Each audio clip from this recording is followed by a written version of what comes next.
Installation of the Manufacturing Productivity Hub add-in for Fusion is really straightforward. You've got two options. For those wishing for more manual installation from a zip folder, no problem at all.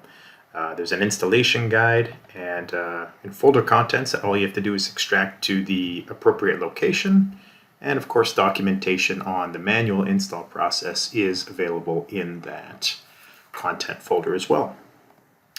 For others looking for a more simplified or streamlined process, the executable is straightforward. A couple of pages, maybe some acceptance, and then the app becomes available in the default location for Fusion add-ins. Upon launching the app, sidebar is going to open up on the left-hand side. If it's your first time, you're going to see a little welcome screen. If you're a returning user, you're going to get straight inside the app, no problem.